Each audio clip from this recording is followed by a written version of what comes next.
Bienvenue dans Les Actions à acheter, votre émission hebdomadaire pour identifier les meilleures opportunités boursières. Aujourd'hui, je vais vous proposer un double voyage.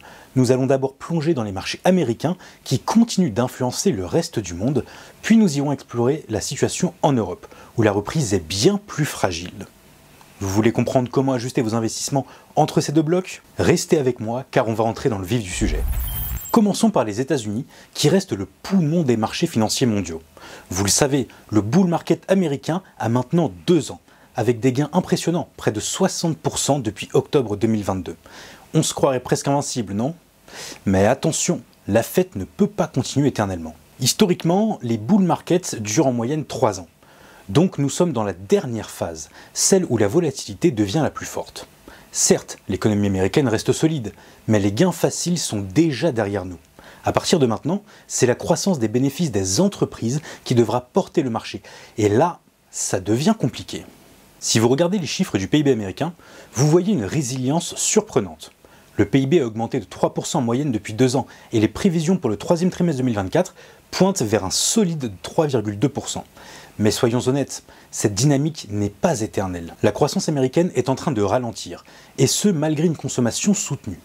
Pourquoi ? Parce que la Fed, en relevant les taux d'intérêt à des niveaux historiques, a fortement limité les marges de manœuvre des entreprises et des consommateurs. Nous allons vers une croissance qui devrait se stabiliser autour des 2% en 2025, ce qui est proche du potentiel à long terme de l'économie.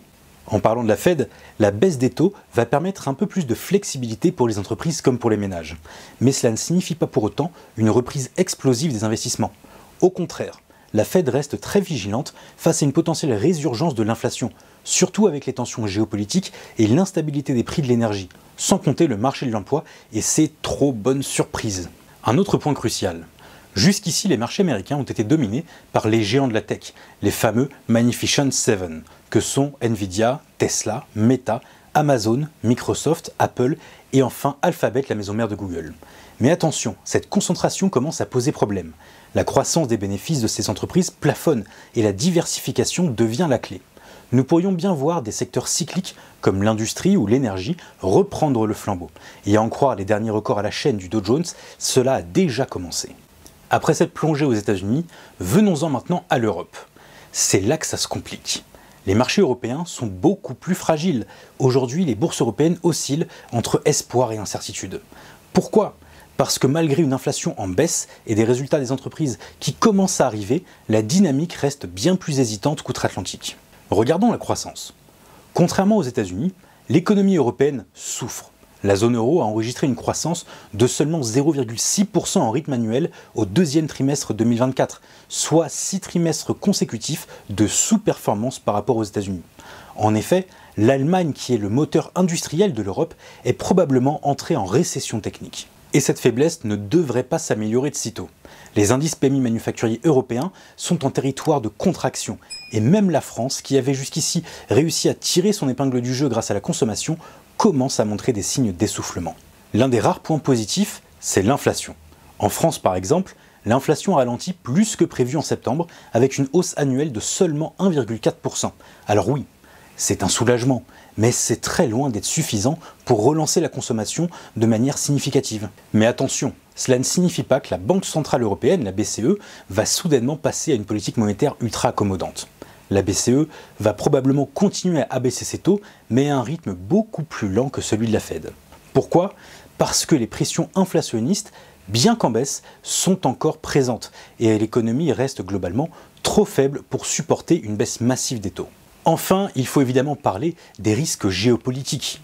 La situation en Israël et les tensions au Moyen-Orient ont eu un impact direct sur les prix du pétrole qui ont chuté de près de 4,5% en une seule journée. Et ça pénalise fortement les grandes entreprises européennes de l'énergie, comme notre géant national Total Energy, BP ou Shell qui ont vu leurs actions plonger. Ajoutez à cela l'instabilité autour des plans de relance chinois qui déçoivent le marché et vous avez une combinaison explosive d'incertitudes.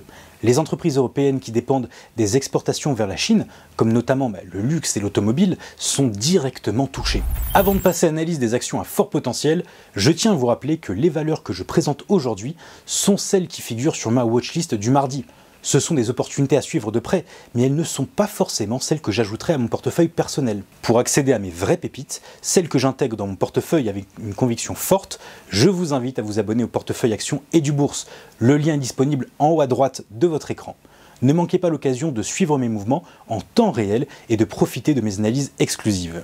La première action à fort potentiel que nous allons examiner aujourd'hui est Warby Parker, une entreprise américaine d'optique qui pourrait offrir une hausse de 28,62%. Alors, qu'est-ce qui rend Warby Parker unique et pourquoi cette action mérite-t-elle notre attention? Warby Parker a révolutionné l'industrie des lunettes en adoptant un modèle d'intégration verticale. Cela signifie qu'il contrôle tout, de la conception des lunettes à la distribution, en passant évidemment par la production.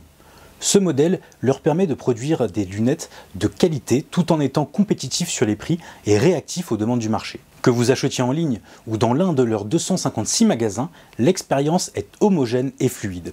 Ils offrent également des services supplémentaires comme des examens de la vue et des tests virtuels via leur application Virtual Vision Test. C'est une approche complète de la vision qui leur permet de se différencier. Le marché américain de l'optique est en pleine expansion. Il devrait générer 35,2 milliards de dollars en 2024 et atteindre 41,4 milliards de dollars en 2029. Ce marché est stimulé par plusieurs facteurs.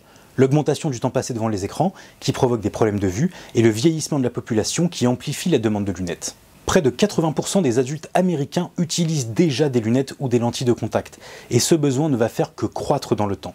Ce qui est intéressant, c'est que les lunettes ne sont pas un produit de luxe, mais une nécessité médicale, ce qui rend le marché assez résilient face au cycle économique. Warby Parker poursuit également une expansion rapide de son réseau de magasins physiques. L'entreprise prévoit d'ailleurs d'ouvrir 40 nouveaux magasins d'ici la fin de l'année, portant le total à 277. À plus long terme, la société vise les 900 magasins pour l'instant à travers l'ensemble des États-Unis.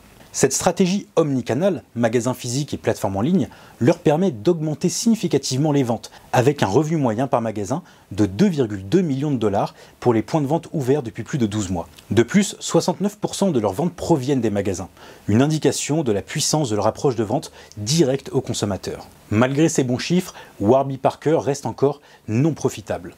Pour le deuxième trimestre 2024, l'entreprise a enregistré une perte nette de 6,8 millions de dollars.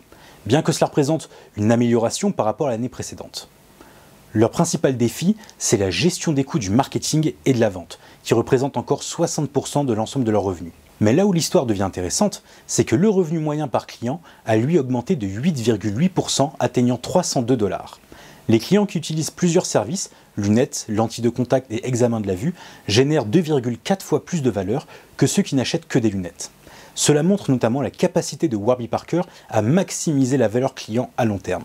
Alors pourquoi investir dans Warby Parker malgré leur manque de rentabilité actuelle? Parce que l'entreprise construit un écosystème complet de services optiques avec une stratégie claire d'expansion.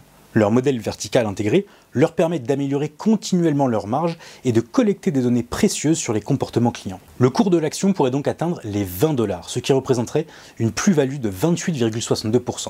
Avec un marché en pleine croissance, une fidélisation client forte et une expansion solide, Warby Parker est bien positionné pour réussir à long terme. Passons maintenant à notre prochaine opportunité qui se situe dans un secteur totalement différent mais tout aussi prometteur. La deuxième opportunité que je vais vous présenter aujourd'hui, c'est BMW. Le célèbre constructeur automobile allemand présente un potentiel de hausse de 31,3% et surtout un rendement des dividendes attractif de 6,8%. Alors, pourquoi BMW est-elle une action à surveiller? C'est ce qu'on va voir de près tout de suite. BMW est l'un des 3 plus grands vendeurs mondiaux de véhicules électriques. Mais il subit la pression des tensions commerciales entre l'Europe et la Chine. L'Union européenne a récemment augmenté les droits de douane sur les voitures électriques chinoises, craignant que les subventions massives offertes par Pékin ne viennent fausser la concurrence. En réponse, la Chine pourra imposer des contre-mesures affectant potentiellement les constructeurs européens, dont notamment BMW. Malgré ces risques, il est important de noter que moins de 5% des voitures vendues par BMW en Chine sont importées, la majorité étant fabriquée localement.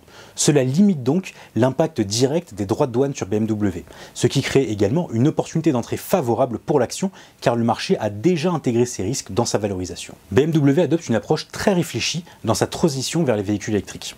Actuellement, les véhicules électriques à batterie, les BEV, représentent 15% de ses ventes et ce chiffre a bondi de 24,6% au premier semestre 2024. D'ici 2030, BMW prévoit que 50% de ses véhicules vendus seront entièrement électriques. Contrairement à certains concurrents qui misent tout sur l'électrique, BMW garde un pied dans la production de véhicules à moteur thermique, ce qui lui permet notamment de s'adapter à des marchés où l'infrastructure de recharge n'est pas encore développée. Cette stratégie flexible lui permet de maintenir notamment sa présence sur des segments de marché plus vastes tout en poursuivant son électrification progressive. Les ventes de la marque BMW ont continué à croître malgré les turbulences du marché, avec une hausse de 2,3% au premier semestre 2024, principalement portée par les modèles électriques et haut de gamme. Cependant, les ventes de Mini et de Rolls-Royce ont légèrement fléchi en raison de la transition vers de nouvelles gammes. Cela dit, BMW s'attend à un rebond dans la seconde moitié de l'année avec le lancement de nouveaux modèles. Le segment du luxe, avec des marques comme Rolls-Royce, est un point fort pour le groupe BMW. Le renouvellement des modèles de luxe, comme le SUV Cullinan de Rolls-Royce, devrait entraîner une reprise des ventes. BMW fait quand même face à quelques défis, notamment une baisse de ses prévisions pour 2024 en raison de problèmes de frein affectant 1,53 million de véhicules. Malgré cela, l'impact financier direct est limité, et le marché a réagi en abaissant les cours de l'action, créant ainsi une opportunité pour les investisseurs de long terme comme nous. En termes de valorisation, BMW est actuellement sous-évalué par rapport à ses pairs, avec notamment un multiple PE attendu qui devrait revenir à la normale une fois les tensions commerciales apaisées. On peut donc prévoir un potentiel de hausse de 31,3% pour l'action avec un cours cible de 100 €. Malgré les défis actuels liés aux tensions commerciales et aux problèmes techniques, BMW reste une valeur solide avec un fort potentiel de croissance. Son approche équilibrée de l'électrification, ses ventes solides dans le segment du luxe et sa capacité à rebondir rapidement grâce à des lancements de nouveaux modèles en font une opportunité plus qu'intéressante. Ajoutez à cela un rendement des dividendes attractif de 6,8% et vous avez une action à envisager sérieusement. La troisième opportunité d'investissement du jour, c'est Iridium Communications, un leader dans les services de communication par satellite. Avec un potentiel de hausse impressionnant de 38,86%, Iridium se positionne aujourd'hui comme une action à suivre de près dans un secteur en pleine expansion. Alors, pourquoi cette entreprise satellite est-elle un pari intelligent pour l'avenir? C'est ce qu'on va voir. Iridium est un acteur majeur dans le domaine des communications par satellite, avec une flotte de 66 satellites en orbite basse. Ce réseau unique permet à l'entreprise d'offrir des services de communication n'importe où sur la planète, même dans les zones les plus reculées où les infrastructures terrestres sont inexistantes. Le marché des communications par satellite devrait croître à un taux annuel de 9,6% jusqu'en 2032 pour atteindre les 70,89 milliards de dollars. Et Iridium est particulièrement bien positionné pour capter cette croissance dans des secteurs comme le maritime, l'aviation, l'Internet des objets, qui ont des besoins croissants en connectivité dans des zones éloignées. Pour soutenir cette croissance, Iridium ne cesse d'innover. Leur programme Iridium Certus GMDSS, par exemple, offre des services de communication améliorés pour le secteur maritime, y compris l'envoi de signaux de détresse et le suivi des navires. Cela en fait un produit sans équivalent sur le marché, offrant à Iridium un avantage concurrentiel clé. Ils ont également acquis Satelles, une entreprise spécialisée dans la protection des signaux GPS contre les manipulations. Cette acquisition permet à Iridium d'élargir son offre dans des secteurs critiques comme la cybersécurité de l'infrastructure et l'Internet des objets.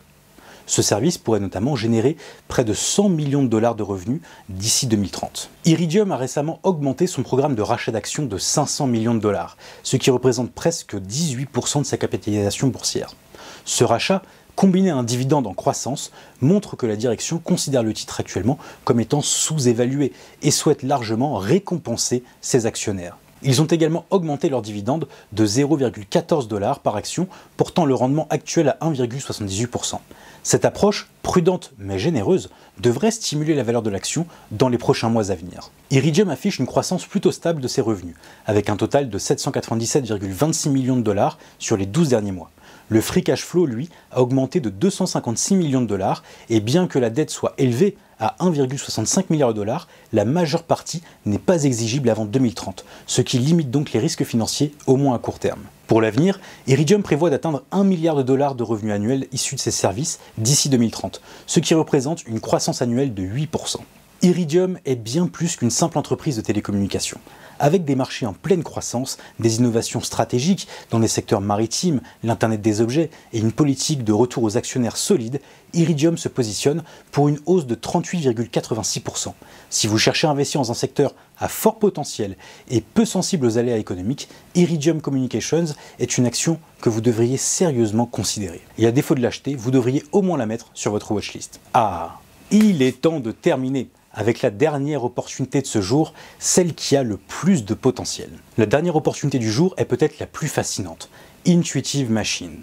Cette entreprise, acteur majeur de l'exploration spatiale et principal sous-traitant de la NASA pour la mission Artemis, pourrait offrir un potentiel de hausse de 52,87%. Pourquoi cette société est-elle en pleine ascension?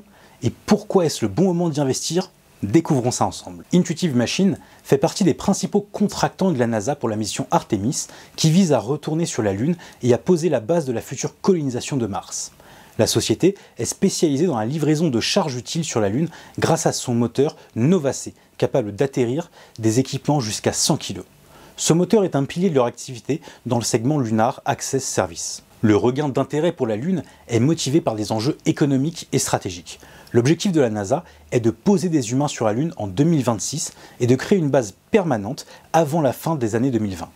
Le programme Artemis pourrait coûter plus de 93 milliards de dollars d'ici 2025. Une manne pour Intuitive Machines qui obtient des contrats pour transporter du matériel scientifique et d'autres équipements vers la Lune. Intuitive Machines a récemment remporté un contrat colossal de 4,82 milliards de dollars pour établir un réseau de communication entre la Lune et la Terre, le Near Space Network. Ce projet est essentiel pour les futures missions lunaires car il garantira une communication stable entre la Lune et notre planète. En plus de cela, la société a également sécurisé des contrats supplémentaires avec la NASA pour des livraisons lunaires prévues jusqu'en 2025. Et elle a elle-même réussi à vendre 100% des espaces disponibles sur la mission IM-2 à des clients privés et institutionnels. Ce flux de contrats renforce la croissance explosive de leurs revenus.